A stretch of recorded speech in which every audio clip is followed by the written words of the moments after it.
വൈജയന്തി ഇല്ലേ ഇവിടെ? ഇല്ല, നൈറ്റ് ഡ്യൂട്ടി ആണെന്ന് തോന്നുന്നു. അതാ വരാത്തത്. എന്തായാലും മഴയത്ത് ഞങ്ങളുടെ ഐശ്വര്യ ഇതുവരെ വീട്ടിലെത്തിയിട്ടില്ല. സെല്ലിലേക്ക് കോൾ ചെയ്തപ്പോ സ്വിച്ച് ഓഫ് എന്ന് വരുന്നേ. ഐശ്വര്യയുടെ അച്ഛനും എന്റെ ഭർത്താവും അവളെ എന്നെ ഓരോ ദിക്കിലേക്ക് പോയിരിക്കുക. ഈ മഴയത്ത് അവക്ക് എന്ത് സംഭവിച്ചെന്ന് എന്ത് പറ്റിയെന്ന് ഒന്നും അറിയില്ല. നിങ്ങൾ പേടിക്കണ്ട, അനാഥമന്ദിരത്തിലെ വേദപാഠശാലയിൽ പോയിരിക്കും. മഴ വന്നില്ലേ, അതുകൊണ്ട് അവിടെ നിന്ന് കാണും. നിങ്ങൾ വീട്ടിലേക്ക് പൊയ്ക്കോളൂ, ഞാൻ കൂട്ടിക്കൊണ്ടുവരാം. ശരി.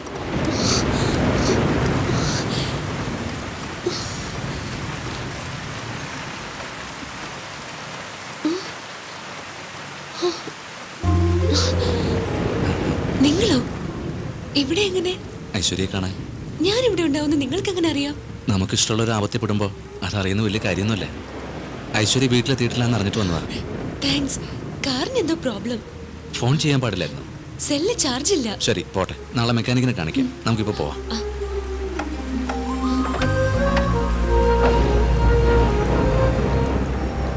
നനയുന്നുണ്ടല്ലോ, ചേർന്ന് കിടക്ക്. ആ,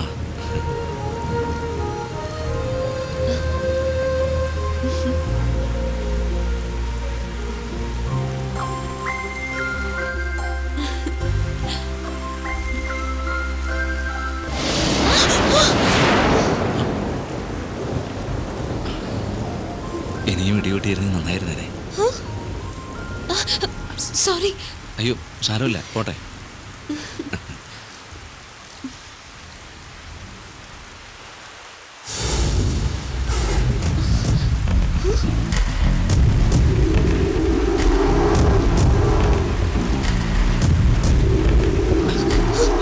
ലൈറ്റ് ഓഫ് ചെയ്യേ.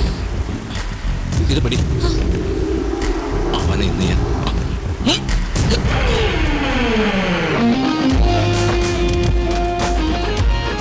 ഓർമ്മയുണ്ടോ ഈ മുഖം? ഗുപ്തനോ? എന്താ കൊച്ചുകുട്ടികളെ പോലെ കാറിൽ കല്ലെടുത്തെറിയുന്നത്? കറുത്ത മേഘം, പെയ്യുന്ന മഴ, സ്നേഹിതന്റെ കൂടെ നിങ്ങൾ, കാറിനുള്ളിൽ ഞാൻ. ഈ ടോപ്പിക്ക് നമുക്ക് പിന്നീട് സംസാരിക്കാം. കാറിനുള്ളിൽ കയറൂ. ഈ മഴ ഇപ്പോൾ നിൽക്കുന്നു തോന്നുന്നില്ല, അതുകൊണ്ട് കാറിൽ കയറി ഇരിക്കേ. Come on come on come on. ഇവനെ കടിക്കാൻ പാടില്ലാത്തത് ഉറുമ്പ് കടിച്ച പോലെ ഉണ്ട്. അതങ്ങനെ തുള്ളുന്ന. കമാൻ കമാൻ ഐശ്വര്യ, കമാൻ ധർമ്മശ, കമാൻ.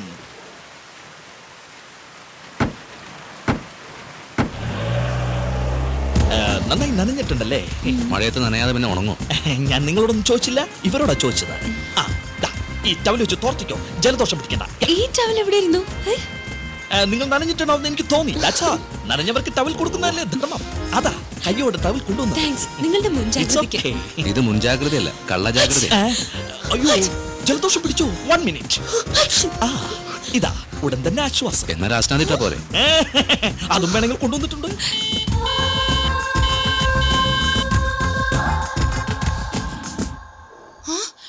മോളെ ഐശ്വര്യ, എന്താ മോളെ ഇത്രയും താമസിച്ചേ? കാർ ഇടയ്ക്ക് വെച്ച് നിന്നുപോയി. ഭാഗ്യത്തിനാ ഇവർ രണ്ടുപേരും അവിടെ വന്നത്. ഇല്ലെങ്കിൽ രാത്രി മുഴുവൻ ഞാൻ കാറിലിരിക്കേണ്ടി വന്നേനെ. ആക്ച്വലി കാറ് പോലും റിപ്പയർ ചെയ്തത് ഗുപ്തയാ. കാറ് മാത്രമല്ല, ആവശ്യം വന്ന പൊട്ടിയ കാലം വരെ ഒട്ടിക്കും. ഇവൻ വലിയ ഒട്ടിപ്പാരനാ.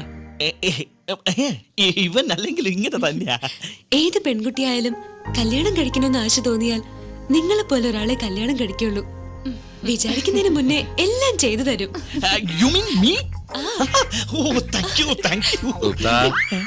നമുക്ക് പോവാം. വളരെ ഉപകാരം. ഡാഡി മമ്മി വീട്ടിലില്ലേ? എത്ര പോടെ ആരുമില്ല. നീ എന്തിനാ വന്നേ? എന്റെ ജോലി ചെയ്യാൻ. എന്താ നിന്റെ ജോലി? നീ സ്നേഹിച്ച് താലി കെട്ടാൻ ശ്രമിക്കുന്നു. ഞാൻ അവളെ വിശ്വസിപ്പിച്ച് രുദ്രാക്ഷം ഊരാൻ ശ്രമിക്കുന്നു. അത് നിന്നെ കൊണ്ട് നടക്കാത്ത കാര്യം. അത് നിന്റെ വിശ്വാസം, എനിക്കത് ഊരിയെ തീരൂ. അപ്പൊ പിന്നെ നമ്മൾ തമ്മിൽ കലഹിക്കേണ്ടി വരും. രാമനും ആഞ്ജനേയനും കൃഷ്ണനും അർജുനനും ഒക്കെ വഴക്കിട്ടുണ്ട്, പിന്നെ നമ്മളോ? ഓ, അപ്പൊ എന്നെ തോൽപ്പിക്കാന്ന് വിചാരിക്കണം നീ? എന്റെ കടമ വിജയിക്കുമെന്ന് ഞാൻ പ്രതീക്ഷിക്കുന്നു. ശരി, നമുക്ക് നോക്കാം. കണ്ടോളൂ, കാണാം. നീയും ഐശ്വര്യയും സ്നേഹിക്കുന്നത് കണ്ട് ഇടയ്ക്ക് കയറി മായം ചെയ്ത് നിങ്ങളെ തമ്മിൽ വേർപിരിക്കാൻ ശ്രമിക്കുകയാണവൻ. വിടരുത്. നിന്റെ പ്രേമത്തിൽ അവൻ വില്ലനായെങ്കിൽ അവന്റെ പ്രേമത്തിൽ നീ വില്ലനാവണം. അത് തെറ്റാ. വേഗത്തെ വിവേകം കൊണ്ട് തടുക്കണം. ഗുപ്തൻ വൈജയന്തിയെ പ്രേമിക്കണം. അവന് പ്രേമെന്ന് പറഞ്ഞ എന്താണെന്ന് മനസ്സിലാകണം. അപ്പോഴാ എന്റെ പ്രണയം അവന് മനസ്സിലാവുള്ളൂ. എന്താ ഇവൻ പെട്ടെന്ന് രാഷ്ട്രീയക്കാരെ പോലെ ആയത്? ഇഞ്ചി ചമ്മന്തിയാണോ? ചർക്ക കിട്ടിട്ടുണ്ടോ? ഇല്ല, എലിവിഷം ഇട്ടിട്ടുണ്ട്. ആ എന്റെ പെണ്ണുപിള്ളിക്ക് വലിയ ഇഷ്ടം അവക്ക് കൊടുത്താല്. പോട്ടെ കർമ്മം. ഈ പൊട്ടൻ കുടുംബത്തിന്റെ കൂടെ എന്റെ ജീവൻ പോകുന്ന തോന്നുന്നേ. ഉം. ആ, നമസ്കാരം മാമ. നമസ്കാരം. വാ മോനെ ഇരിക്കേ. ആയിക്കോട്ടെ. ഇന്ന് കൃത്യം കാപ്പ് കുടിക്കുന്ന സമയത്ത് വന്നു, നാളെ ഊട് കഴിക്കുന്ന സമയത്തും വരും. ഇതാണ് ഈ ബാച്ചിലേഴ്സിന് റൂം വാടകയ്ക്ക് കൊടുത്താലുള്ള കുഴപ്പം. അത് പിന്നെ നിങ്ങളോടൊരു കാര്യം പറയാനുണ്ടായിരുന്നു. അത് എങ്ങനെ? അതെ, അവന് നിങ്ങളോട് ചോദിക്കാൻ നാണോ ഏട്ടാ, അവന് ഭക്ഷണം വേണോന്ന്. ആ, പ്രായം ചെന്ന പെണ്ണിനെ വീട്ടിൽ നിർത്തിയിട്ടേ ഈ ഇഞ്ചി ചമ്മന്തിയും തേങ്ങാ ചമ്മന്തിയും കഴിച്ചിരുന്നാ മതിയോ? അവക്കൊരു ചെറുക്കനെ നോക്കണ്ടേ? അതെ അതെ അതെ, എത്ര ഗ്രൈൻഡിലുണ്ടെങ്കിലും കാര്യമൊന്നുമില്ല. അരകല്ലിൽ അരച്ചുണ്ടാക്കുന്നതിന് രുചി കൂടുതൽ. ഓ എന്റെ ദൈവമേ, എന്റെ യോഗം. ഇത് നിങ്ങൾ എങ്ങനെ പറഞ്ഞ് മനസ്സിലാക്കാനാ? നീ എന്താ ഒറ്റയ്ക്കിരുന്ന് സംസാരിക്കുന്നത്? ഞങ്ങളോട് കൂടി കാര്യം പറ, നാണിക്കേണ്ട ആവശ്യമില്ലെന്നേ. അത് മോളുടെ കല്യാണക്കാരിയാ. Marriage marriage. എന്റെ കല്യാണമാണോ? അത് കഴിഞ്ഞിട്ട് 25 കൊല്ലമായി. എന്റെ ചക്കര കുട്ടി, എന്റെ മുത്ത്.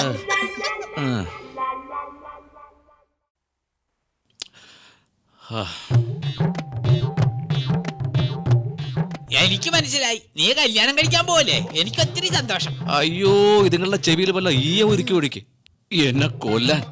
നിങ്ങൾ ഭക്ഷണത്തിന്റെ കൂടെ എന്റെ തലച്ചോറിനെ തിന്നുകയാണല്ലോ.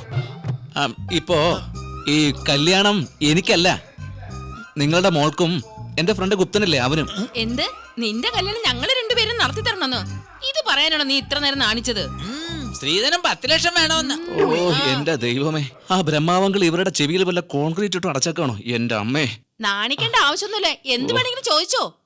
എന്നതാ ആലോചിക്കുന്ന? എന്നെ അതായതേ നിങ്ങളുടെ രണ്ടുപേരുടെ കഴുത്തെ പിടിച്ച് ഞെരിച്ചിട്ടേ കുടിച്ചിടണോ കത്തിക്കണോന്ന് ആലോചിക്കായിരുന്നു. എന്താണോ നിന്റെ ഇഷ്ടം അതുപോലെ ചെയ്യും. മോതിരം മാറ്റിയാ എന്താ, താരി കെട്ടിയാ എന്താ, എന്തായാലും കല്യാണമല്ല. ഇത് നീ വെറുതെ ടെൻഷൻ അടിക്കണ്ട. ആദ്യം അങ്ങനെയൊക്കെ ഇരിക്കും, അത് കഴിഞ്ഞാൽ എല്ലാം ശരിയായിക്കോളും. ഞങ്ങളെ നോക്ക് നീ ചക്കര. എന്നെ കൊല്ലാതെ എന്റെ സ്വാമിയേ.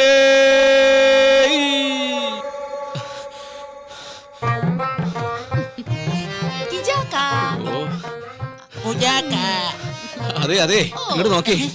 നിങ്ങളുടെ ജിഗാക്കാക്കും കുജോക്കൊക്കെ നമസ്കാരം. ഞാൻ പറഞ്ഞ ഒന്ന് കേക്കാമോ? നിങ്ങളുടെ പെണ്ണിന്റെ കല്യാണം ഇപ്പൊ എങ്ങനെയാ? ആ പി പി പി പി ഡും ഡും ഡും ഡും. ഇതാണോ കാര്യം? എടാ പിന്നെ കല്യാണത്തിന് ബാൻഡ് വേളമില്ലായിരിക്കോ? അതൊക്കെ ഞാൻ ഏർപ്പാട് ചെയ്യാം. നിന്റെ കല്യാണത്തിനൊപ്പം തന്നെ എന്റെ മകൾക്ക് ഒരു കാര്യം നോക്ക്. അവളുടെ കല്യാണത്തിന്റെ നാദസ്വര കച്ചേരി കേൾക്കാൻ ഞങ്ങള് രണ്ടുപേരും കാതോർത്തിരിക്കുക. സത്യമായിട്ട് നടക്കില്ല.